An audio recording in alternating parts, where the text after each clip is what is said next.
오늘 복음에 나오는 zak케오가 키가 작았습니다. 제가 질문을 하나 하고 싶은데 제 키가 큽니까 작습니까? 보통이십니다. 보통이십니다. 라는 대답이 나와 있습니다. 2005년에 5년부터 8년까지 제가 애틀란타 우리 한인 성당에서 보좌 신부가 있었는데 딱 그날 복음이 오늘 복음이었습니다. 근데 강론을 준비해놓고 보니까 강론이 너무 무거운 거예요. 내용이 너무 무거워서 제가 딱 복음을 읽고 나서 이렇게 질문했습니다. 여러분 제 키가 큽니까 작습니까? 아침 9시 미사였는데 대부분 어르신들이 나오셨습니다. 대답을 안 하시는 거예요. 웃기만 하고 있고 대답을 안 하고 저를 좀 경험했기 때문에 그 표정이 오늘 저 보좌 신부가 무슨 짓을 하려고 저러나 하는 그런 표정과 이러는 거예요. 저는 웃지도 않고 다시 질문했죠. 제 키가 큽니까 작습니까?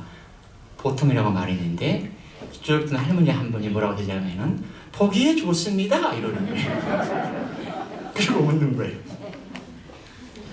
아니 그런 대답이 어딨어요. 제가 키가 크냐 작냐고 물어봤는데 그런 대답이 어딨습니까?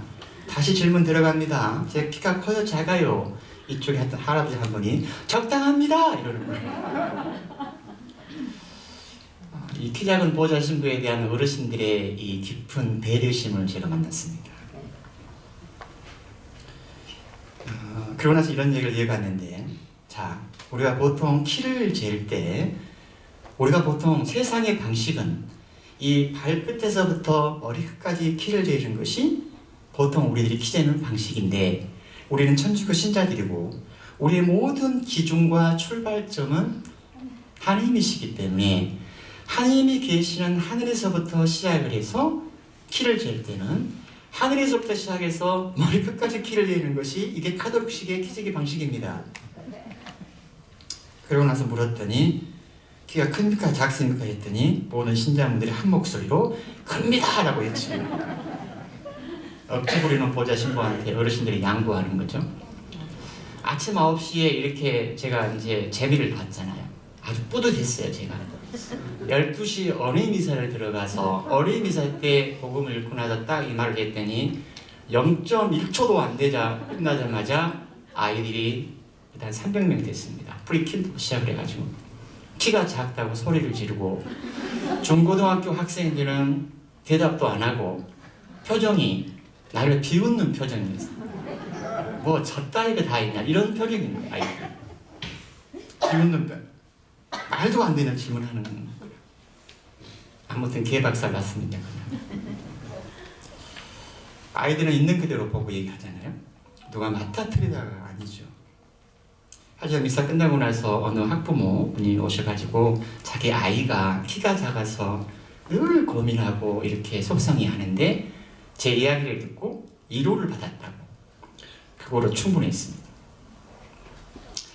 아마 우리 청년들 중에 누군가는 이야기를 듣고 굉장히 가슴 뿌듯할 형제가 있는 것 같습니다.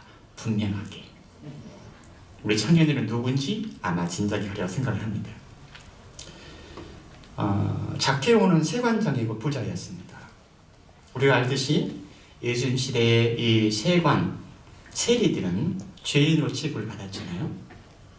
왜냐하면 로마 정권으로부터 세금을 받아들이는 권한을 부여받고 같은 동족으로부터 세금을 거두고 때로는 가혹한 방법으로 거둔 다음에 그것을 로마 정부에 바쳤기 때문에 같은 동족으로서 미움을 받았습니다. 혹은 어떤 세리들은 정말 아주 가혹한 방법으로 세금을 거둬들이고 그리고 그 부를 축적하고 치부했던 사람이 많았다고 합니다. 오늘 복음에 나오지는 않지만 이런 어떤 삶의 자리에 있던 이 세리 zak케오의 삶은 어땠을까 생각해 보는 겁니다.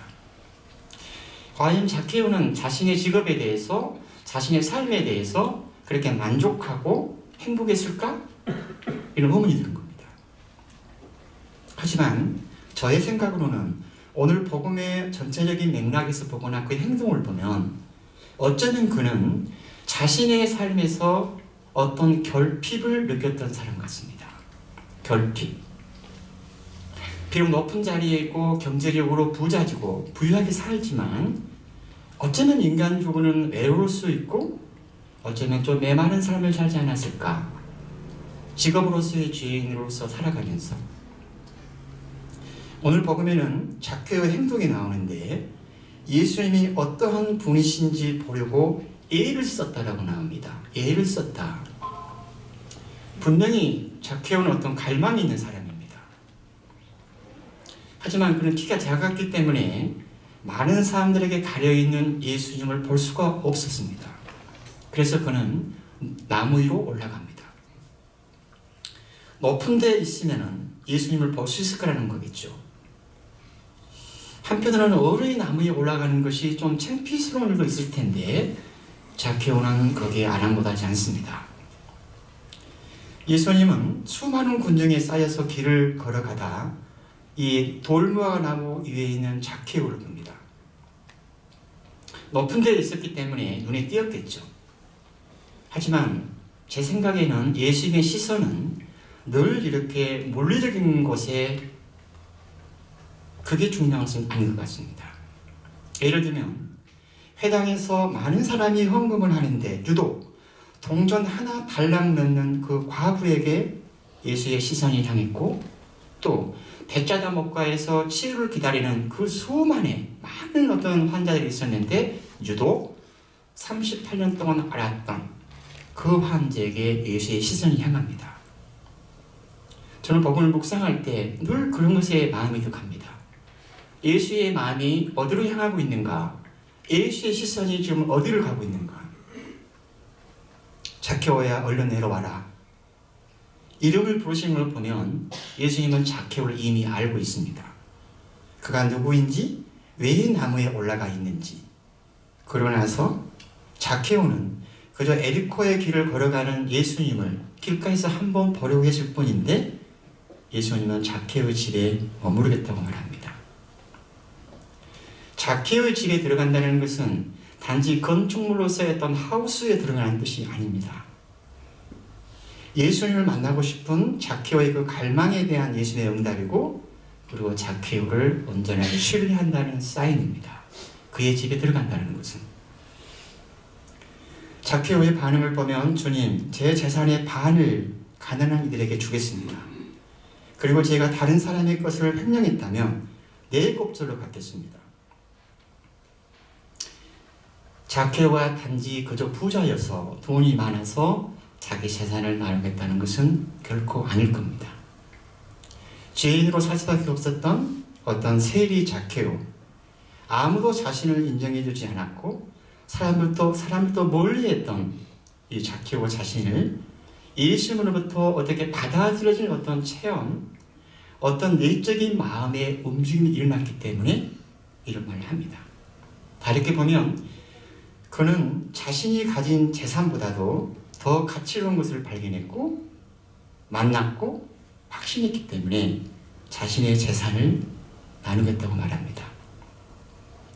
유대사회에서 재산을 나누는 것, 자선은 회심의 증거로 보았습니다. zakke오의 행위는 분명 회심이 일어나고 있다는 사인입니다. 오늘 예수님과 zakke오의 만남에서 예수님을 부른 것은 zakke오의 갈망입니다. 예수님을 보고 싶고 그를 만나고 싶은 애쓰는 마음이 예수를 만나게 했습니다.